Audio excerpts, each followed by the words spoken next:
I got to farm with my dad every day.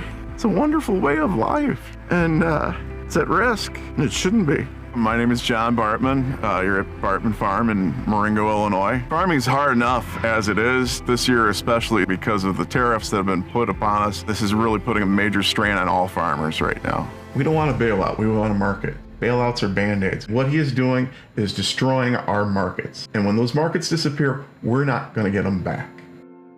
I feel like we've been hearing that kind of talk from many farmers, but the Democrats put forward that particular ad where they profiled John Bartman. It was like a 5.5 minute full as far as the whole breakdown. They went into his farm and you saw him there a little bit emotional at the beginning, talking about how he farmed with his dad every day. And the reasons that he looked a little bit emotional is because I don't think he figures that he's ever going to be farming with, I guess, his kids or his own farm much longer. Do you know who doesn't care about that? Question is, what do you have to say to U.S. farmers who feel that the deal is benefiting Argentina more than it is them, they are Argentina's fighting for its life, young lady. You don't know anything about it. They're fighting for their life. Nothing's benefiting Argentina. They're fighting for their life. You understand what that means? They have no money. They have no anything. They're fighting so hard to survive. If I can help them survive in a free world, I happen to like the president of Argentina. I think he's trying to do the best he can. But don't make it sound like they're doing great. They are dying. All right? They're dying. The question was, how do you feel about farmers who feel that Argentina is benefiting from this $40 billion bailout you're tossing their way? Do you think he answered the question when he then said they're fighting for their lives, young lady? Don't think we know about that. Completely ignored the farmers that many people figure and assume voted for this dum-dum. Ignored them and said, I don't give a shit what farmers here think. I like their president because he's my puppet. We have him in place to do things that we want in another country. We're willing to put our money for because we've invested into their bad policy that we told him to do, and we can't lose out. Why would we do that?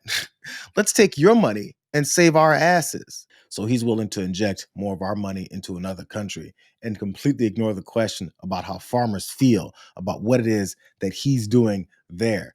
And speaking of Argentina, the agriculture secretary, Brooke Rollins, who also finds her way near and dear to Donald Trump's ass every day, she was talking about Argentina too, but it wasn't about us selling anything. Beef from Argentina, is that a possibility? Well, the president has mentioned it a couple of times. I think you'll be hearing more about exactly what that looks like. Right now, in America, we consume about 12 million metric tons of beef. 10 million of that we produce here in America, but the 2 million I'm talking about, we've been offshoring. And there's different parts of that, you know, what McDonald's buys in ground beef versus the actual muscle cuts, which is what a lot of Americans, the healthy part of all of this. I mean, here's the other thing that's so exciting for our beef industry is that Bobby Kennedy and my partnership with Making America Healthy Again, a lot of that is going to be moving around the new dietary guidelines around a return to saturated fats and what that means for our protein industry. Beef, chicken, et cetera, poultry, pork is really, really, really encouraging. But having said that, we've got to make sure we've got the production to be able to align with that. So yes, the president has said he's in discussions with Argentina. I think we'll be hearing more about that in the next day or two. But as part of that 12 million metric tons, it will not be very much. Argentina is also facing a foot and mouth disease issue, which we at USDA have to ensure that our livestock industry is secure. And I know you've heard a lot about the screwworm coming up from Mexico. Foot and mouth is a challenge too. So we're on it. We're on the front lines. We're going to ensure our livestock industry is protected. But this is a very nuanced, very complex market, but that we're moving in every potential possible direction. Wait, what? Say what? So we're going to buy about, of our 12 metric tons, 12 million metric tons of beef. We're going to get about 2 from Argentina, that country that we're supporting. So we should only have this deal with them. They're just dealing with this foot and mouth disease issue. She's working with Argentina because she has no idea what she's doing. As she said before, she doesn't want to get outside of her lane. Everything goes through Donald Trump, who knows nothing. So we should deal with a foot and mouth diseased country's beef because Donald Trump is supporting them. I don't want you guys to forget. I'm going to get back to the hand, foot, and mouth, whatever. Don't forget what this same Agriculture Secretary, Brooke Rollins, recently texted to Scott Bessent, who's a part of this bailout because his buddy is one of the people who paid all that money into it. She texted him, in part, Argentina sold a large amount of soybeans to China when we would normally be selling to them. This gives China more leverage over us. You see how, again, when it's behind closed doors and apparently on text messages that Scott Bessent doesn't know how to hide, they acknowledge the truth. But on camera, what's the most exciting thing ever is this foot and mouth diseased beef that we're getting from this country that is only one that's working with us because, we're supplying them $40 billion to keep them afloat. So while he's lying to you or telling you that you shouldn't be upset about all the money he's given to Argentina, these are the promises that he's making to you. Yeah, $17 trillion. It could be $20 trillion by the end of the first year, first year. Investment in America. Investing in America, $20 trillion. No country's ever done anywhere even near that, like a fraction of that. Biden did less than $1 trillion in 4 years. I did 20 trillion. We're going to do over 17 trillion in 8 months. By the time we end, we could do over $20 trillion. There's never, in China, no matter where you go, there's never been anything like it. We are building up something that's unbelievable. And a big part of that are the tariffs, because they don't want to have to pay the tariffs because it's so unsustainable that they come and build the pharmaceuticals and the chips and all of the things. They're coming into the United States and they're building them. It's a miracle what's happening. We are building the greatest country in the world, economically, greater than we've ever been before. You guys remember the video I did a little while back about the numbers he's talking about? 8 trillion, I think it jumped up to 10, maybe 12, 17 trillion, and now we're at 20 trillion. Would he say trillion? As he gives actual money to folks in other countries. I'm sorry, not folks, to the people, the puppets that he's put in place in other countries. I'm sorry, the people who have invested in those countries with really bad policies that they forced them to invest in those countries in. He's promising 20 trillion now.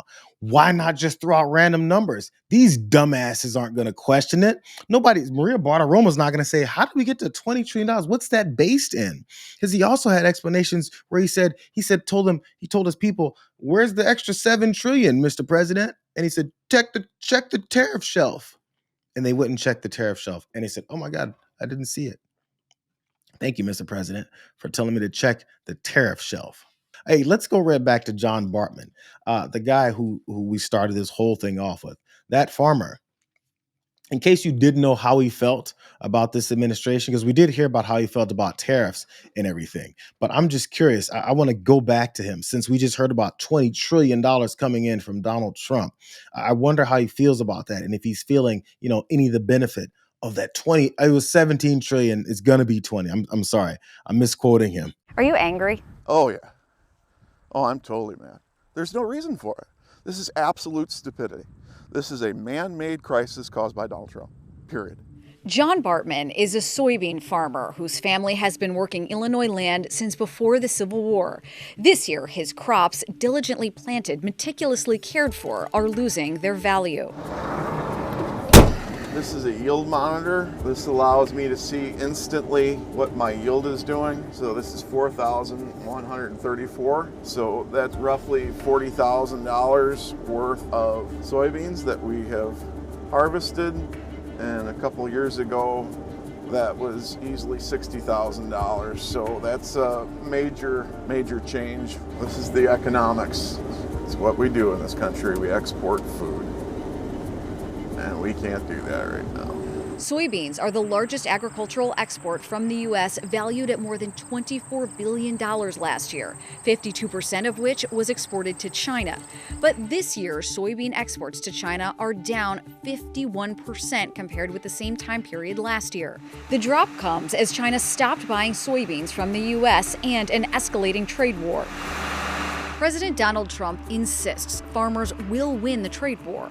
Posting on Truth Social October 1st, we've made so much money on tariffs that we are going to take a small portion of that money and help our farmers. I will never let our farmers down. John Bartman is skeptical. Bailout's not going to do it. Bailout, unfortunately, we need the money. Once you lose a customer like China, can you ever get them back? I sincerely doubt it. Why would they? Sometimes they ask these guys, you know, did you vote for him? Do you regret your vote? If you did vote for him, all that stuff. I don't know if they got to that point with John Bartman, because I think a lot of folks assume that these farmers just, you know, vote for this guy. And I'm sure plenty do, and I'm sure plenty don't. It's really hard to say.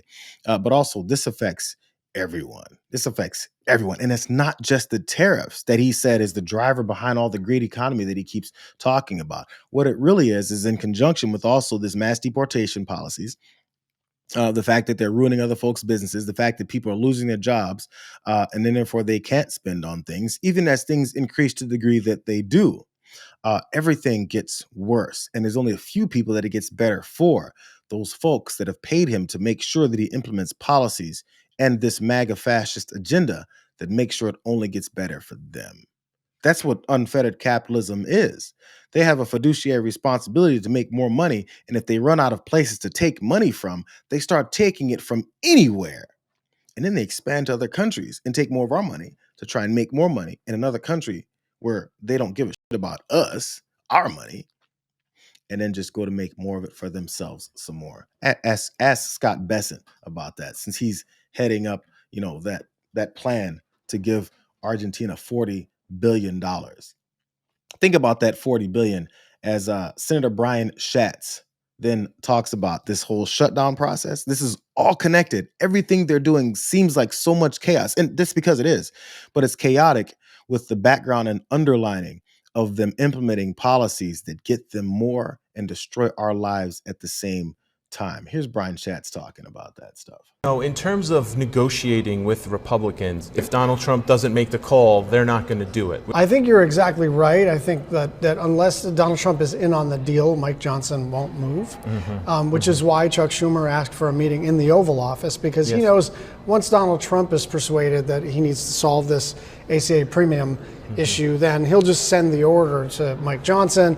There will be about, like 40 or so hardcore Republicans who are hardcore right-wing dudes who will vote no, but most of them will just get right in line. And so, that's the path to solving this particular problem. But we're not a constitutional monarchy. Absolutely. We're a democracy. The cost of electricity is rising at double the rate of inflation. The cost of vegetables is going up 39%. Coffee, a dear thing to me, up 20%. And then healthcare is going to go up 114%. But Donald Trump told a reporter, hey, young lady, you don't know what you're talking about. Do you know that they're in a bad shape? Or going to be in a really bad shape for the folks who can't afford healthcare. Or it's already been a problem already. It's going to get much worse. They don't care. As a matter of fact, the plan is to make sure that happens. They need desperation. They need chaos. And they need us to continue to be stupid enough to blame everyone else but the people that are doing it.